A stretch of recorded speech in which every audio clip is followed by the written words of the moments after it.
Geen vrees voor de dood. Uit de zogerles 272. Het is een tamelijk pittig stuk zoger wat wij leren, maar het helpt absoluut als wat je ons vertelt.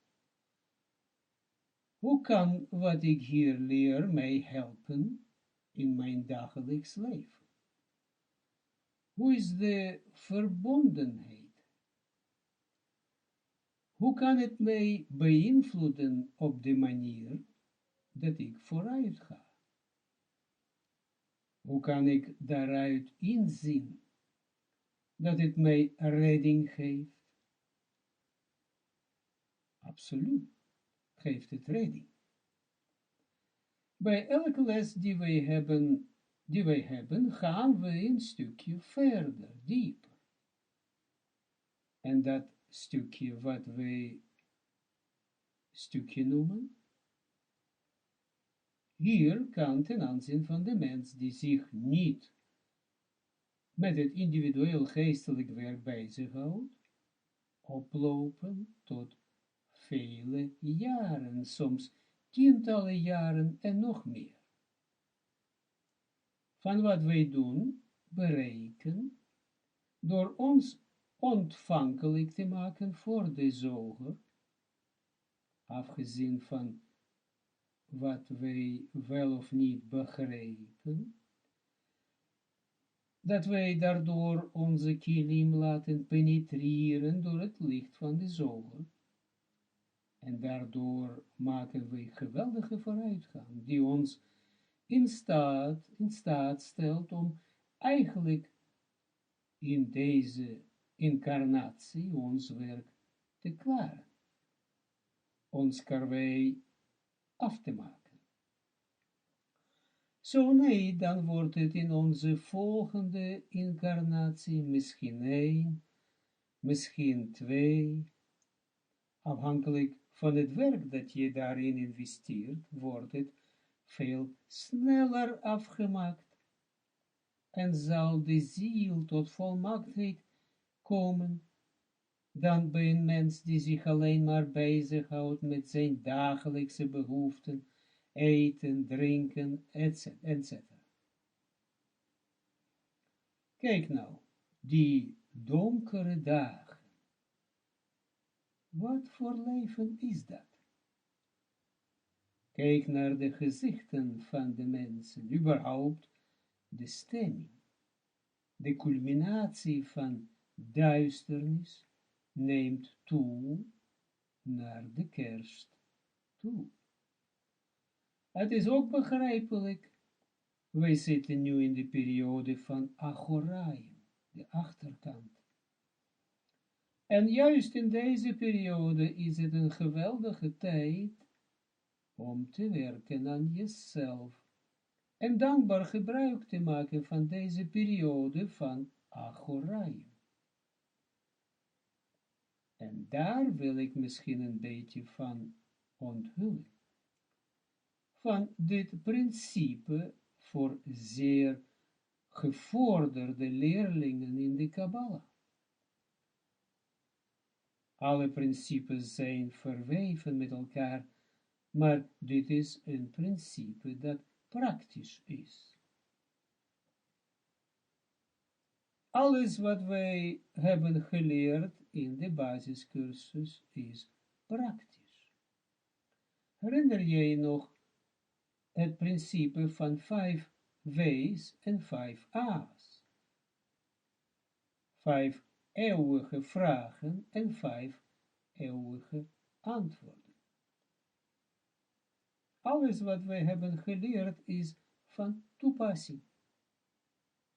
Wanneer je alles hebt geprobeerd, hebt toegepast in je geestelijk werk, is er een zeer krachtig principe dat ik aan jullie wil onthullen, en dat is het begrip vrees voor dood.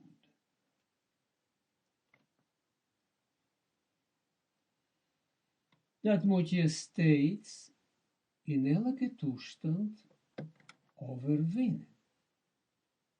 De hele wereld vreest voor dood. Vrees om buiten jouw perken te gaan. Vrees om creatief te zijn. Allemaal komt het door het willen en propageren van het gangbare principe, zoals hier in Nederland. Doe normaal, dan doe je al gek genoeg. Al dat soort principes komen door vrees voor dood. Maar welke dood?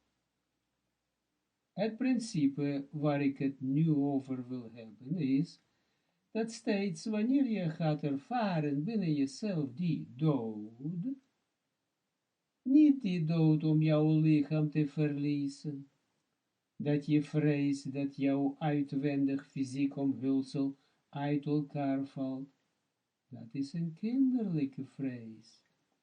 Ik spreek niet over dat soort kinderlijke vrees. De hele wereld is ermee bezig.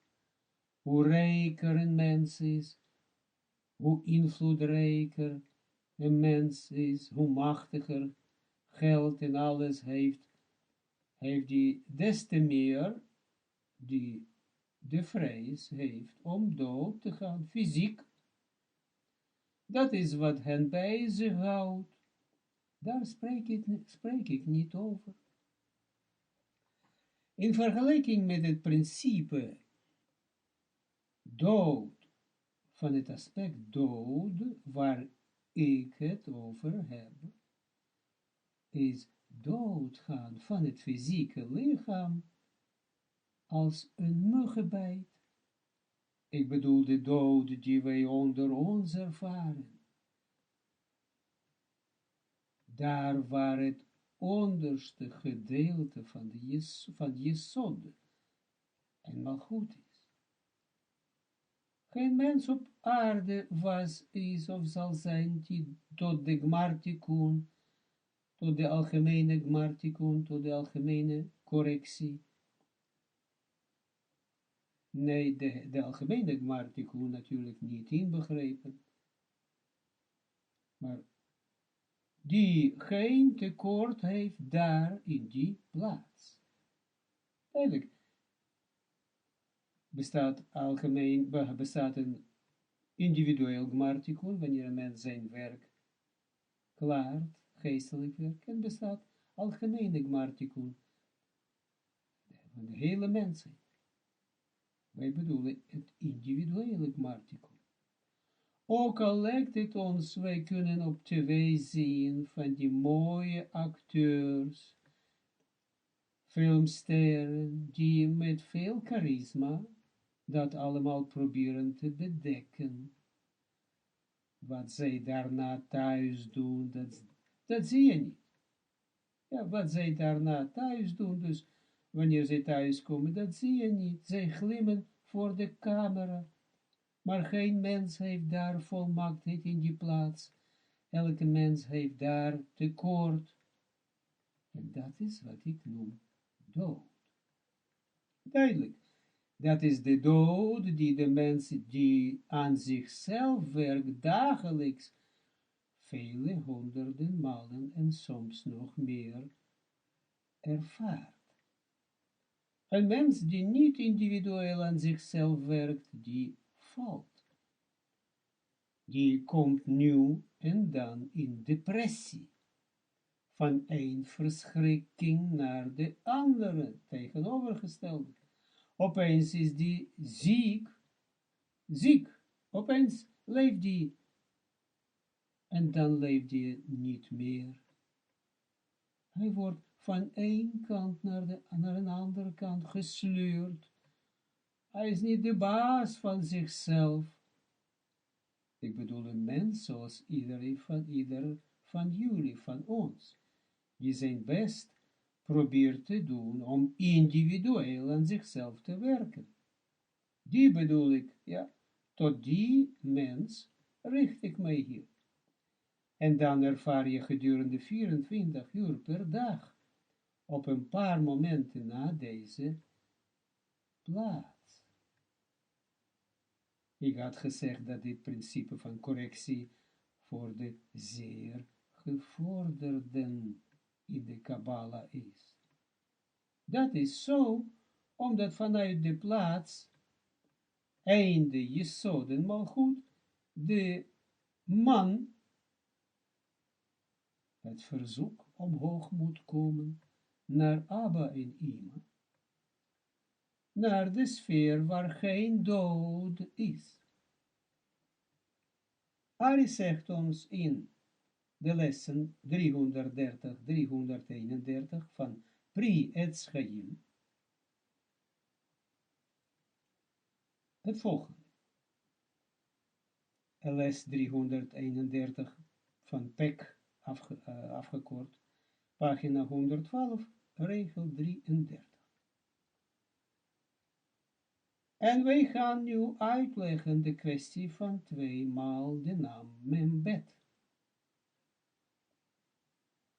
Want bovenaan werd hun aspect uitgelegd, dat die zijn om de werelden te doen opstegen, en wij zullen tevens uitleggen de kwestie van het ondermijnen van de uitwendigen, de klipot. Klipot, hoe komt daar een hint op in de Kaddish? Hoe vinden wij het terug in de Kaddish dus? En vervolgens zullen wij terugkeren om de 2 kavanot samen uit te leggen. De eerste kavana, de eerste zin daarvan is in de kwestie van het opgroeien van de mogen, en daardoor worden de klipot ondermijnd en daardoor gaan de werelden opstegen. Dat moet je steeds in elke toestand overwinnen. De hele wereld vreest voor dood, vrees om buiten jouw perken te gaan, vrees om creatief te zijn. Allemaal komt het door het willen en propageren van het gangbare principe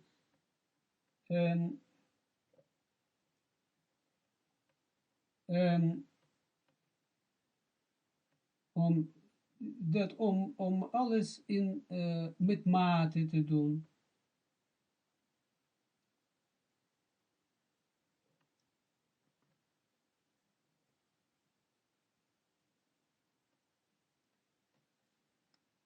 Elk woord is belangrijk. Let op. Echter het ondermijnen van de uitwendige. Eerst wordt daarop gezinspeeld een hint op gegeven in 4 eerste woorden van de Kaddish. Yigdal, Yitgadel Vitkadesh Meiraba, mogen het groot worden en heilig worden zijn grote naam. Het is een stuk inderdaad wat we lezen voor gevorderde student. Maar maakt niet uit, zelfs als iemand, als je niet begrijpt dingen, gewoon horen, en dat het ook zal ook een zekere uitwerking hebben ook voor een beginner. Maar alleen moet je gewoon toegeven, ontvangen, willen dat gelaten als het ware, zonder protest, en dat je niets begrijpt of zo. Kijk, de hint in de Kaddish op het aspect van het ondermijnen van de klipot. Dat zit in die 4 woorden. Geweldig hoe dat allemaal werkt. Let op. Verder, ik ga dat verder vertalen, ja, wat hij zegt. Maar kijk goed ook in de tekst ook van dit artikel, ja, dan kan je zien wat in vet staat, ja, dat is dan wat hij zegt, en wat normale schrift staat, normale letters, dan is mijn toelichting. En het gaat erom, want zie hier, de klipa zijn 11 aspecten, zoals wij dat hebben geleerd. zoals het bij ons is genoemd in de kwestie van 11 species van de reukoever. Echter, de zin ervan in het kort wordt ook hier uitgelegd, want zie hier, de 4 letters van de naam Hawaii die leren over de verbinding tussen de Abouima en de zon.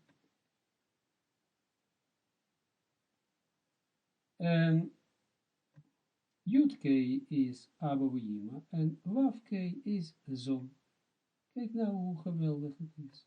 Breng voor de geest. Yud-K, Wav-K is Abouima en zon. De verbinding tussen die 4. En zie hier in de tijd van de ballingschap de naam Yud-K, Wav-K.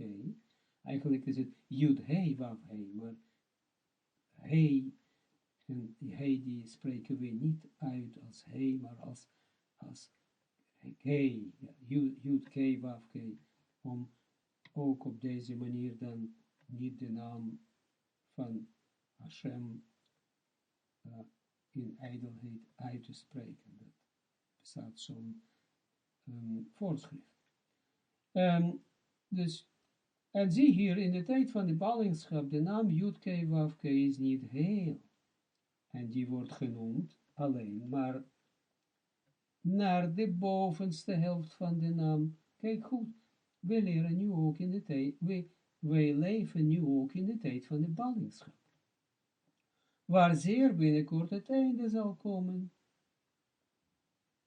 Bimhera bejamene, zoals men dat zegt, snel in onze dagen.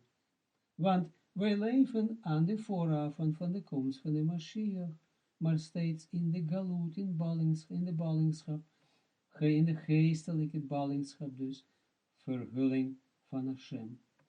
Dan wordt deze naam alleen maar genoemd naar de bovenste helft van deze naam, alleen maar naar Yud-K. Chogma in de Bina. Want de hand is op de beker van Yud-K, zo wordt gezegd. Er zit nog veel in deze uitspraak. De zoger zal het ons uitleggen.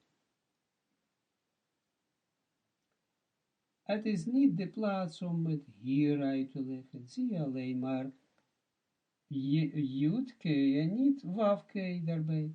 Want er is galut en geen verbinding.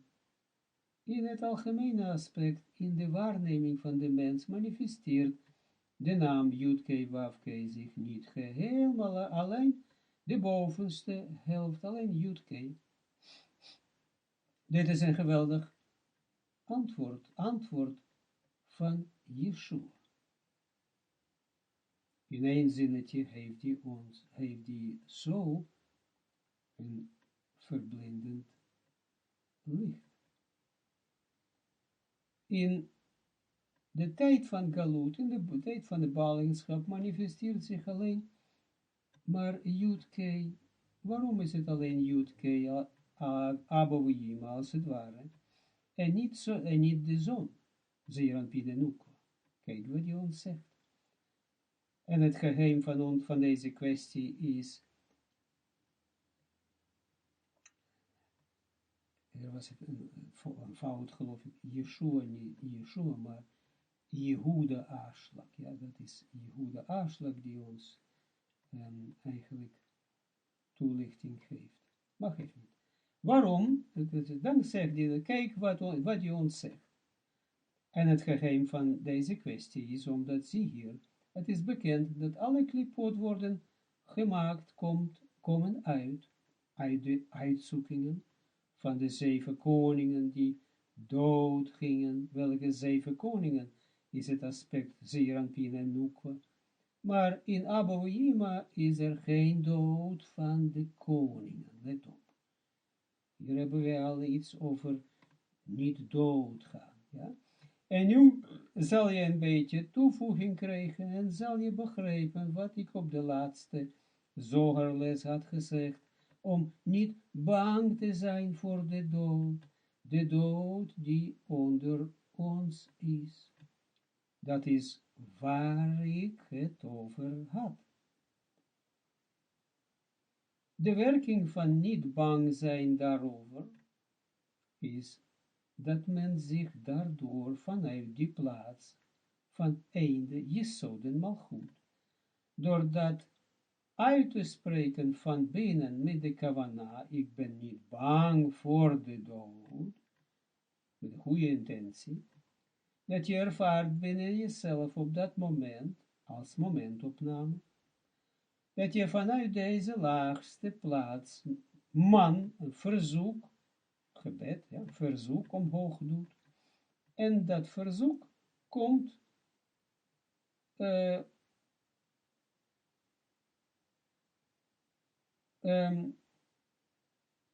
van zo'n gigantisch groot, is zo groot, omdat jij deze uitspraak doet, en dat gepaard gaat met het opstegen van man, ja, dat is dus dat verzoek, opstegen van man tot de Abouhima, en daar is geen dood van de koning. Dat is het antwoord, aanvulling van wat Ari verklaart, van dat principe dat ik jullie moest geven, van correctie, van het zeggen binnen jezelf, van ik ben niet bang voor de dood. En als wij komen in het gebed tot, of gebed dus, man, verzoek, tot Abouhima, daar zit geen dood. En zie hier, zo'n zijn twee letters waf k van de naam Hawaii, zoals het bekend is. Verder een vertaling van een stukje tekst. Dus ik ga tussendoor stukjes tekst vertalen, plus mijn toelichting. En daarom is het niet, als het ware, niet vloeiend de tekst loopt. Ja? Dus daarom kijk goed in de tekst zelf. Dat zij hebben de gematria 11 zeeranpin waf, de derde letter van de naam Hawaii, en de malgoed is de vierde letter van de naam Hawaii, dat is hij. Waf plus hij is 11. En die staat tegenover de klipa. Dus na het corrigeren van deze zeeranpin en nukwa verdwijnen ook de klipa, want die staan tegenover de klipa. En in de tijd van de galut, van de ballingschap, we gaan eerst zelf proberen die verbanden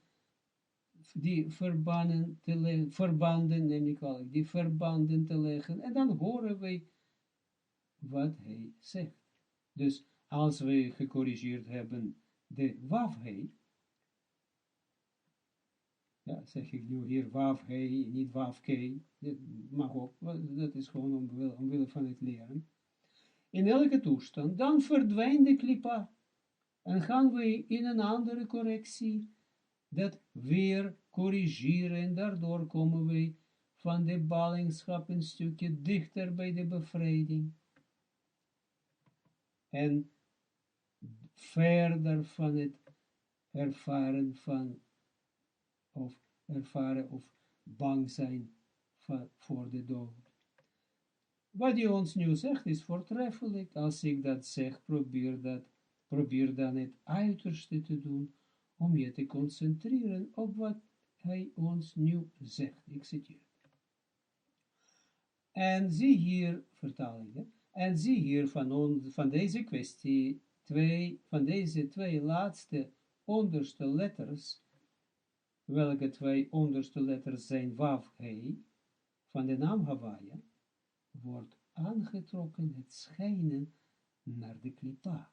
In de tijd van de galut, in de tijd van de ballingschap, kreeg de klipa het schijnen van die waf, he, en zij, de klipa, zuigen ervan, van het schijnen, ja, stralen, ja, van die waf, he, want hun wortel is daar, de wortel van de klipot is bij de zeeranpin. We hebben dat geleerd. Het is niet bij de Abouhima, en dat is de reden dat er is geen aanhechting van de klipa vanaf Ima en naar boven. Heel belangrijk dat. Welke Ima die boven is en Abba als eerste boven zijn de twee letters Jud, He van de naam Hawaii. De eerste twee letters van de naam Hawaii, maar zij aanzuigen alleen aan de twee letters Wav, He, die alleen maar de zon zijn.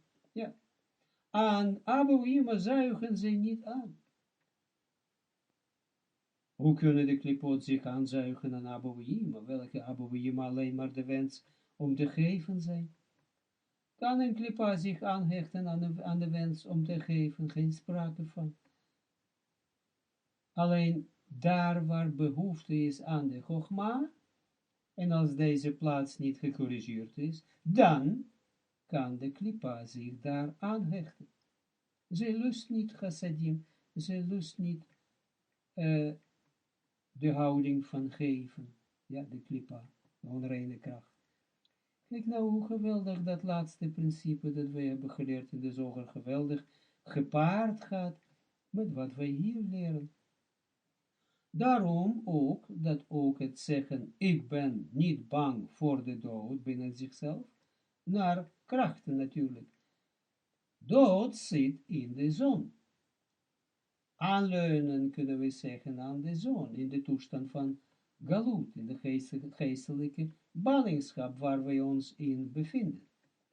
Wij doen de krachten omhoog en komen met onze man naar de regio van Abouima. En daar ervaren wij daadwerkelijk geen dood.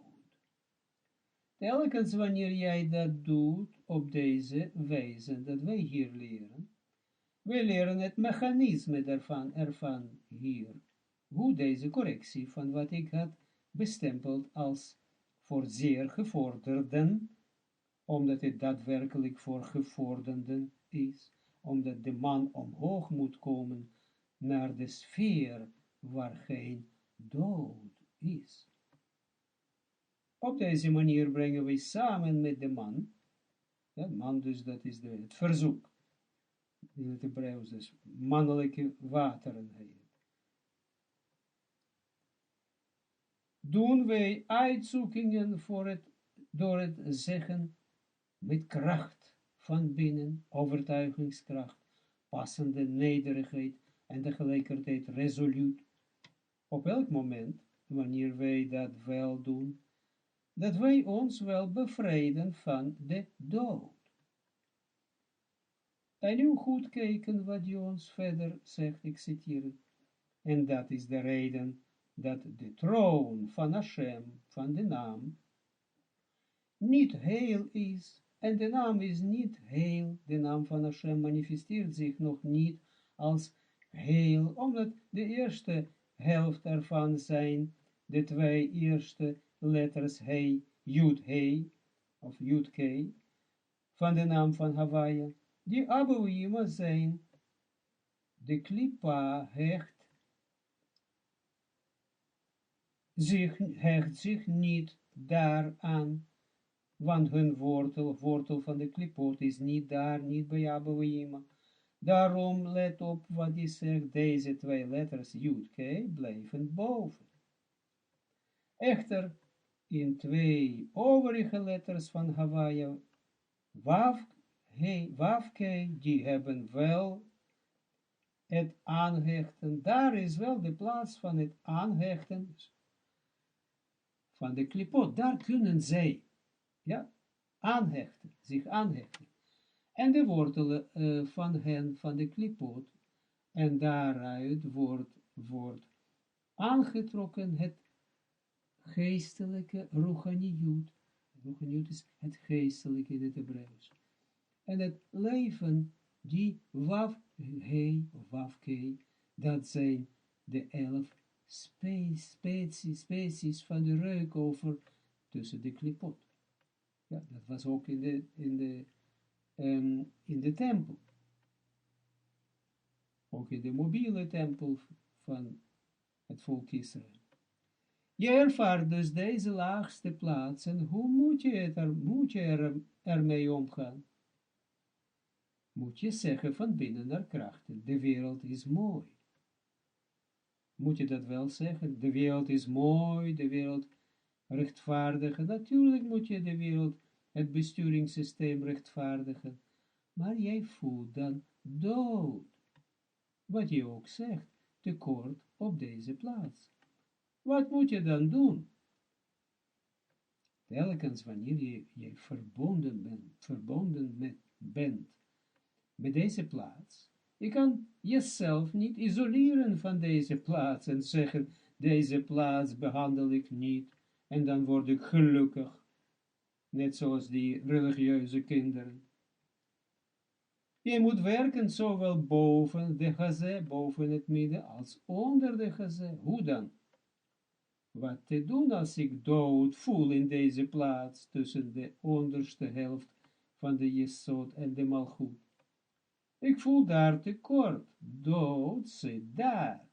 Dood betekent dat door mijn zonde, de zonde van Adam daarvoor, het moet mij niet interesseren door wie, het is een voldongen feit, dat daar tekort, dood is.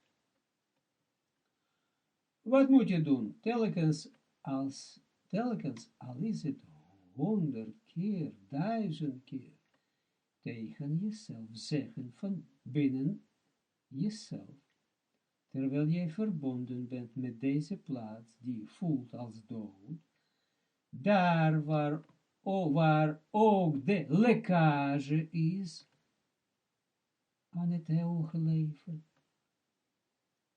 waar de klipot aanzuigen enzovoort, dan moet je zeggen naar krachten en steeds herhalen binnen jouw hart, ik vrees niet voor de dood. Zeggen betekent kracht doen, niet vermetel doen, niet zo groot dat jij iets kan bereiken. Wij kunnen absoluut niets bereiken door onze eigen krachten. Juist wij die individueel geestelijk werk doen, weten dat dit allemaal komedie is van al die tzadikim, van al die rechtvaardigen, zogenoemd, tussen aanhalingstekens, die met al hun charisma iets aan ons laten zien van buiten, alsof zij iets zijn. Geen mens op de hele aardebol was, is of zal zijn, die deze plaats niet als dood ervaart. Vooral in de eerste plaats kabbalisten, omdat die geen komedie spelen. Maar dan moet je het overwinnen. Jij weet dat je het niet kan, let op. Maar jij overwint dat door jouw wilskracht, verder meerdere malen, door te zeggen, ik vrees niet voor de dood, wat jij ervaart op dat moment in deze plaats. Daarbij moet je de kracht doen van deze plaats, daar worden de energieën afgezogen, die plaats zegt, doe normaal, ga niet boven jouw kracht uit, verleg de grenzen van jouw ziel niet, doe normaal en allerlei andere dingen, die wil al jouw energieën afzuigen. Doe normaal en dan ben je gek genoeg. En telkens wanneer je voelt dat die jou kleineert, dood, dat gevoel van dood, je weet wat ik bedoel, het gevoel van eeuwig leven en het gevoel van dood, dat verschil ken je. Alles wat verschilt van, of met het gevoel van eeuwig leven, dat is delta, dat is het verschilletje, dat is de dood.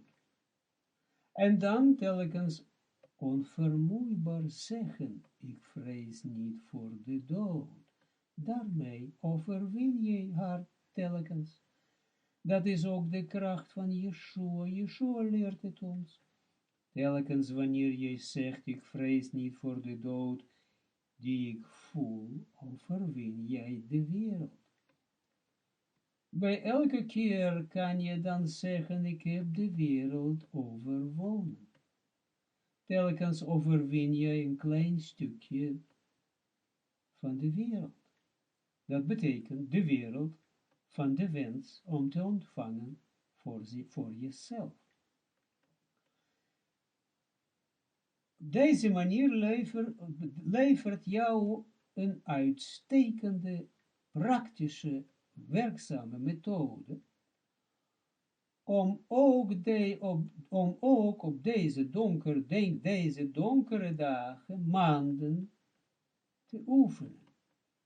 Want straks komt de zomer en zal je vergeten wat ik hier gezegd heb over dit principe van ik vrees niet voor de dood. Want dan zal je verlekkerd zijn, zal je laten verlekkeren door zonnestraletjes, noem maar op. Nee, ook dan zal je dit telkens dienen te zeggen, precies dezelfde woorden, precies dezelfde houding. Nu is een mooie tijd om daarmee te oefenen en te zien dat het feilloos werkt.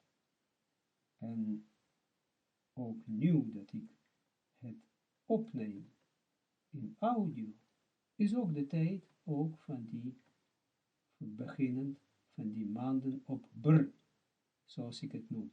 September, oktober, november, december.